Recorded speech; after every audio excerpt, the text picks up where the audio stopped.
Hello friends, welcome back to my channel. Paneer tikka, जी हाँ, जो सभी को बहुत पसंद आता है। लेकिन जब घर में बनाने के लिए हम सोचते हैं ना, तो हमारे पास तंदूर नहीं है, ओवन नहीं है, ये सोचकर हम इसको बनाने का ट्राई भी नहीं करते। लेकिन फ्रेंड्स, आज मैं आपके लिए लाई हूँ एक नहीं, दो नहीं, बल्कि तीन तरीके जिसमें आप घर पर ही तंदूरी पनीर बनाएंगे।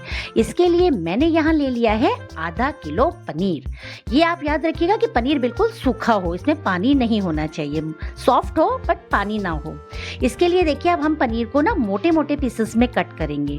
आप ज़्यादा छोटे पीसेस मत करिएगा, ताकि जब हम पनीर को स्क्रूअर्स में डालेंगे ना, तो वो हमारा पनीर टूट के ना गिरे। इसीलिए पनीर को अच्छे से सरफेस एरिया मिल जाए कोटिंग के बाद रोस्ट होने के लिए, इसीलिए हम बड़े बड़े पीसेस पनीर के लेंगे। ये देखिए, इतना बड़ा साइज आप पनीर का रखिए।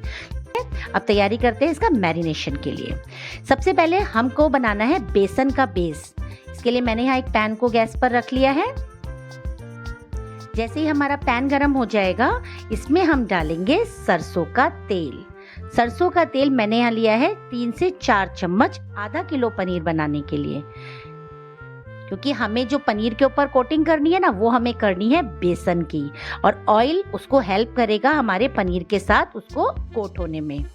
यहाँ जैसे ही हमारा तेल गरम हो जाएगा, इसी के साथ हम इसमें डाल देंगे 1.5 चम्मच बेसन। बस अब हमें इसे क्या कर लेना है, अच्छे से रोस्ट कर लेना है। हमें इसका कलर चेंज नहीं करना है ज़्यादा, बस हमें इसे इतना रोस्ट करना है कि हमारा बेसन का ना कच्चापन दूर हो जाए। आप सोच रहे होंगे कि हम कच्चा बेसन भी तो यूज़ कर सकते थे, क्योंकि वो तो हमें रोस्ट ही तंदूर पे पकाना है, वो तो हम कर लेंगे इजीली। बट ना, वो वाला मज़ा नहीं आता। अगर आप इसको पहले से ही रोस्ट करके मैरिनेशन में यूज़ करेंगे ना, तो इसका फ्लेवर बहुत अच्छा आता है। इसी के साथ अब हम इसमें डालने वाले हैं अपनी थोड़ी सी कश्मीरी लाल मिर्च, जो ना हमारे मैरिनेशन को, पनीर को देगी बिल्कुल तंदूरी कलर। अगर आप मिर्च को अवॉइड करना चाहते हैं, तो आप यहाँ पे ना, जैसे बिल्कुल ढाबा स्टाइल में, रेस्टोरेंट स्टाइल में ना, वो लोग तो कलर भी डालते हैं, बट हम यहाँ कलर को अवॉइड कर रहे हैं। हम यहाँ डाल रहे हैं कश्मीरी लाल मिर्च। बस 1 सेकेंड हम इसे और पकाएंगे। तैयार हो गया है हमारा मैरिनेशन। इसे ट्रांसफर कर लेंगे हम एक बाउल के अंदर, जिसमें हमें अपने पनीर को मैरिनेट करना है। देख रहे हैं ना कितना अच्छा रेड कलर आ रहा है। ये है हमारे पनीर की मेन जान। बस इसी के साथ हम इसमें डाल देंगे अपना अदरक लहसुन का पेस्ट, जो मैंने ले लिया यहाँ पर 1 चम्मच। इसी के साथ इसमें जाएगा 1 चम्मच कसूरी मेथी, जो ऑलरेडी रोस्टेड है, बस मैंने हाथ से रब करके इसे डाला है। साथ में जाने वाला है 1 चम्मच धनिया पाउडर, आधा चम्मच हल्दी पाउडर जाएगा साथ में। इसी के साथ जाएगा यहाँ पे आधा चम्मच लाल मिर्च। इसको एकदम तीखा सा स्वाद देगी ना। कश्मीरी लाल मिर्च तो कलर देगी, ये देगी इसको तीखापन। इसी के साथ हम इसमें डाल देंगे आधा चम्मच गरम मसाला, साथ में ही जाएगा आधा चम्मच काली मिर्च,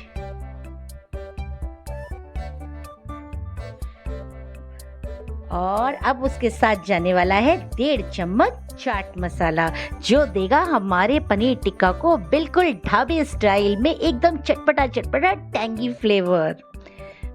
बस इन सबको हमें अच्छे से मिक्स कर लेंगे, और अच्छे से इन सबको मिक्स कर लीजिए।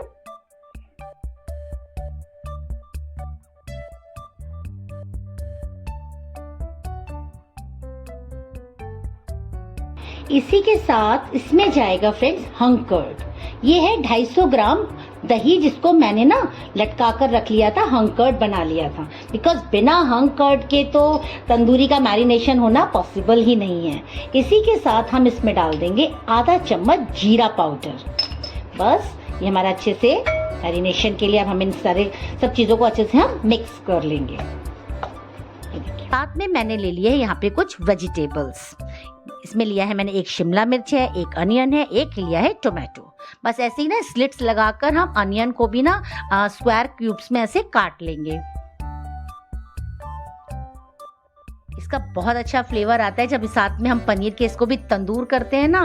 तंदूर तो आप देखेंगे हम कैसे करेंगे आज घर में, तो बस इसका बहुत अच्छा फ्लेवर आता है। ऐसे करके ना आप एक इसका ये पेटल्स अलग कर लीजिए अनियन की। बिल्कुल ढाबा स्टाइल बनने वाला है आज आपका पनीर। बिल्कुल बनाइए, सब पूछेंगे कि आप बाजार से ही लाए हो लगता है। बस साथ में हम शिमला मिर्च को भी ऐसे ही पहले लंबा काट लेंगे, दोनों तरफ बीच में से काट के, और इसके भी हम स्क्वायर पीसेस कर लेंगे। छोटे छोटे पीसेस मत करिएगा क्योंकि हमें इसको ना स्क्रूअर के अंदर डालना है, तो ये टूट जाएंगे। बड़े पीसेस होंगे तो वो अच्छे से उसको होल्ड कर पाएंगे, साथ में वो पनीर को भी सपोर्ट करेंगे। आप चाहें तो सीडलेस टोमेटो भी यूज़ कर सकते हैं। मैंने तो यहाँ पर बीज के साथ ही टोमेटो को काट लिया है। आप चाहें तो इसके सीड्स को रिमूव कर भी लगा सकते हैं। ये देखिए, यहाँ हमने टमाटर भी काट लिया है अच्छे से। अब हमें क्या करना है, जो हमारा हमने अभी बेस तैयार करा है ना, देखिए थोड़ा सूखा लग रहा है, आप इसमें ऑयल मिला सकते हैं। साथ में हम इसमें डाल देंगे अपनी वेजिटेबल्स। बस इसी के साथ जाने वाला है हमारा इसको ना पहले अच्छे से मिक्स कर लीजिए। बस इसी के साथ हम डाल देंगे इसमें नमक, वो भी टेस्ट के अकॉर्डिंग।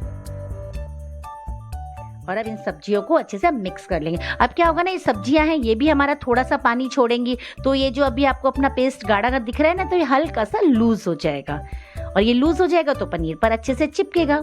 बस जो भी आपको नमक टेस्ट करना है आप इस स्टेज पर कर सकते हैं। पनीर डालने से पहले कुछ भी आपको कम लगे तो आप पहले ही टेस्ट कर लेना, क्योंकि पनीर डालने के बाद हम और कुछ मिक्स नहीं कर पाएंगे, क्योंकि पनीर को हमें ज़्यादा नहीं मिलाना है, क्योंकि पनीर बहुत सॉफ्ट होता है, टूट जाएगा। अब बहुत बस हल्के हाथों से आप इसे अलट पलट करते हुए अच्छे से मिक्स कर लिए। आप चाहें तो अपने हाथों से भी इसे अच्छे से मिक्स कर सकते हैं। ये देखिए, मैंने पूरे पनीर को मैरिनेशन में ना अच्छे से यहाँ पे कोट कर लिया है।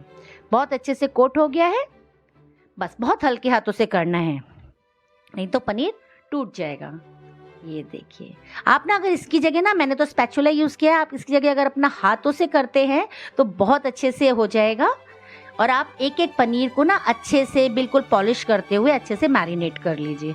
बस इसके बाद हम इसे रख देंगे आधे घंटे के लिए फ्रिज के अंदर। फ्रिज में रखने से क्या होगा, हमारा ये पनीर को ना हमें सुखाना ज़रूरी है। आपने कई बार मार्केट में देखा होगा, आप कभी तंदूरी पनीर या तंदूरी चाप लेने जाते हैं तो वो लोग हमेशा हैंग करके रखते हैं, देखा है ना, वो लंबी लंबी लोहे की रॉड्स में उसे पिरोकर फिर वो लंबा लंबा ऐसी ना टांग कर रखते हैं। जानते हैं क्यों? ताकि जो उसके ऊपर कोटिंग है ना वो सूख जाए। सूखने के बाद क्या होगा, जब हम उसे तंदूर करेंगे ना तो वो टूट कर गिरने के चांसेस बहुत कम होते हैं, वो टूटेगा नहीं।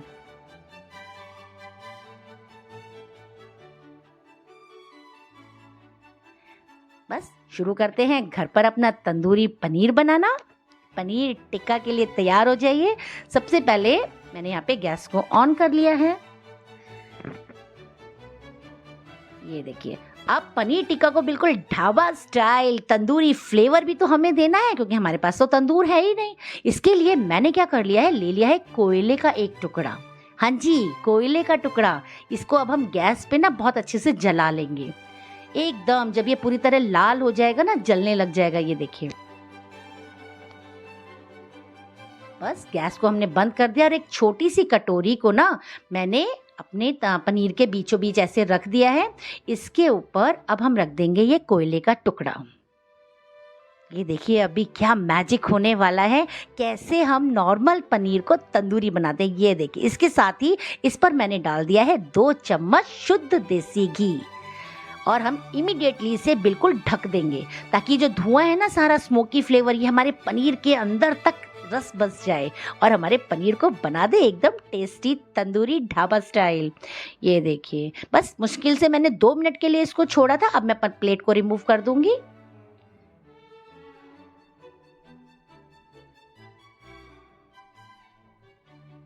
अब ये देखिए, हमारे पास एक तरीका तो है, इस तरीके की ना स्टील के स्क्रूअर्स बाजार में मिलते हैं।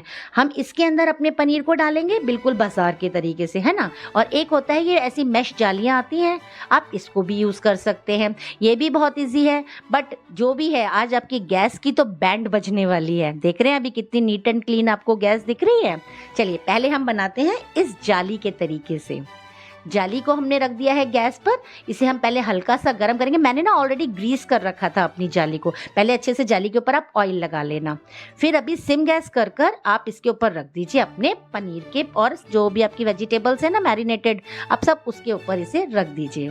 तो धीरे धीरे ये हल्की हल्की जो नीचे से फायर आएगी वो इसको रोस्ट करेगा। लेकिन आप घबराइएगा मत, ये इस पर चिपकेगा, क्योंकि वो तो मैरिनेशन है, वो उस पर चिपकेगा ज़रूर।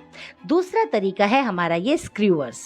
अब हम सबसे पहले ना स्क्रूअर के अंदर डालेंगे प्याज को, ताकि हमारे ना पनीर को सपोर्ट मिले और साइड से वो गिरे ना। प्याज डाल दिया। इसके बाद हाँ देखिए, पनीर डालने का ये तरीका है, हमें पनीर को ना बीच में से कभी हम उसमें स्क्रू नहीं डालेंगे, हम इसे ऐसा ना थोड़ा सा स्लैंट करके डालेंगे। क्यों डालेंगे? ताकि हमारे पनीर को ना एक अच्छा सा सरफेस एरिया मिल जाए और वो टूटे ना। समझ रहे हैं? बस ये वाली टेक्निक आप यूज़ करिए, आपका पनीर नहीं टूटेगा, क्योंकि हमें बार बार स्क्रूअर्स को घुमा घुमा कर ही इसको सेकना है। ये देखिए, ऐसे स्लैंट करके मैंने इसके अंदर स्क्रू डाल दिया। बस इसके बाद जाएगी एक शिमला मिर्च डालिए साथ में हम इसमें टोमेटो डाल देंगे, हम अनियन डालेंगे, जैसे भी जो जो हमने सब्जियां तैयार करी है ना। बस पनीर को डालते वक्त आपको ये ध्यान रखना है कि पनीर को आपको थोड़ा सा स्लैंट करके डालना है। आप उसको लंबाई में या बीच में से आप डालेंगे तो वो टूट जाएगा। ये देखिए, इसके ऊपर भी हमारा पनीर अच्छे से रोस्ट होने लगा है। गैस की बैंड बजना शुरू हो चुकी है। आप चाहे ना उससे पहले अपनी गैस की सेफ्टी के लिए आप यहाँ पे पहले फॉइल से भी इसे कवर कर सकते हैं। बस धीरे धीरे ना आप ऐसे ये चिमटे से आप इसको अलट पलट करते हुए इसको रोस्ट कर सकते हैं। बिल्कुल वही फ्लेवर आएगा जो बाजार से आता है ना, ढाबा वाले पनीर टिक्का का। फायर का फ्लेवर इसे मिल ही रहा है और तंदूरी फ्लेवर हम ऑलरेडी इसको दे चुके हैं कोल से। अब दूसरा तरीका है, ये देखिए जो हमने स्क्रू में डाला था, अब हम इसे अपने हाथों में ही लेकर आग के ऊपर लेके जाएंगे फायर पर, धीरे धीरे इसको घुमाते घुमाते हम इसे रोस्ट कर लेंगे। और जो इसके अंदर थोड़ा थोड़ा वो बर्न के निशान आएंगे ना, फायर स्पॉट्स आएंगे, वो भी बहुत टेस्टी लगते हैं। वही तो देते हैं इसको रियल स्मोकी फ्लेवर। ये देखिए, ये वाला पनीर तो हमारा बिल्कुल रेडी हो चुका है, लेकिन अभी ये सर्विंग के लिए तैयार नहीं है। अभी एक स्टेप और बचा है। मैंने आपसे कहा था ना कि हमारा ना आज का वीडियो थोड़ा सा लंबा हो सकता है, लेकिन आप एक भी स्टेप मिस मत करिएगा। एक स्टेप मिस करने का मतलब रेस्टोरेंट वाला फ्लेवर मिस हो जाएगा। ये देखिए, गैस की बजी है बैंड। बस यहाँ पर अब जा रहा है पनीर टिक्का। इसे भी ना हमें हाथ में ले लेंगे और हम धीरे धीरे इसे आग फायर के ऊपर ना ऐसे ही घुमा घुमा कर हम इसे चारों तरफ से अच्छे से रोस्ट कर लेंगे। इससे हमारा पनीर जो है अंदर तक से अच्छे से रोस्ट हो जाएगा। मैंने आपसे कहा था ना पनीर को स्लैंट करके डालिए। देखिए, मैं इसे घुमा भी रही हूँ तब भी मेरा पनीर टूट कर नीचे नहीं गिर रहा है। और दो तरीके हो गए। तीसरा तरीका है आपका अपना फेवरेट तवा। आपके पास तवा तो सभी के पास होता है। अगर आपके पास स्क्रूअर्स नहीं है, आपके पास मैश वाली जाली नहीं है, तो आप इस तरीके से, तवा तो सभी के पास होता है, अपने तवे को कर लीजिए ग्रीस। बस इसके ऊपर रख दीजिए आप अपने पनीर के पीसेस को, अपनी वेजिटेबल के पीसेस को, और आप इसको इस पर भी अलट पलट कर कर अच्छे से ऐसे ही सेक सकते हैं। फ्रेंड्स, आप यकीन नहीं मानेंगे, इस वक्त मेरे घर में इतनी खुशबू हो गई है ना, बिल्कुल ऐसा लग रहा है मैं किसी ढाबे के सामने से गुजर रही हूँ जहाँ बिल्कुल तंदूरी पनीर बन रहा है। मेरे बच्चे वेट कर रहे हैं कब ये बनेगा, कब मम्मा हमको देंगी। आप एक बार इस स्टाइल से पनीर ज़रूर ट्राई करिएगा, आपको बहुत पसंद आएगा। फिर आप बाहर से ऑर्डर करना भूल जाएंगे। बस एक बार तवे को ना अपना 1 मिनट के लिए ढक दीजिएगा ताकि ये अंदर तक इसका मसाले का फ्लेवर आ जाए। लीजिए, तैयार हो गया है आपका तंदूरी पनीर। वाओ, कितना टेम्पटिंग लग रहा है, मज़ा आ रहा है ना देखकर। लेकिन अभी ये खाने के लिए तैयार नहीं है। अभी तो बस ये मैं आपको दिखा रही हूँ कि ऐसे आपका पनीर रेडी हो गया है। ये आप सर्व करिए, और जिस वक्त आपको फाइनली खाना हो ना, तो उसके लिए एक स्टेप और है। उसके लिए क्या करना है, हमें इसे बहुत धीरे धीरे से हम इसको सर्विंग बाउल में निकाल लेंगे, बहुत हल्के हाथ से। पहले हम वेजिटेबल्स को हटाएंगे, उसके बाद हम पनीर को हटाकर इसमें डाल लेंगे। बस अब इसके ऊपर फाइनली जाने वाला है ढाबे वाला फ्लेवर देने के लिए थोड़ा सा चाट मसाला, और साथ में जाएगा बटर। ओ हो, मज़ा आ गया। बटर तो दे देगा इसको बहुत अच्छी शाइन, बहुत अच्छा ढाबे वाला फ्लेवर। बस इसको आपको टॉस करना है या स्पून से आप इसको अलट पलट करते हुए अच्छे से मिक्स कर लीजिए। अब आप इसे अपने बच्चों को और हस्बैंड को दे दीजिए। बस देखिए, वो तो आपके दीवाने हो जाएंगे कि वाओ, क्या पनीर टिक्का बनाया है तुमने। बस आप ना एक भी स्टेप को मिस मत करना। Now your tempting paneer tikka is ready.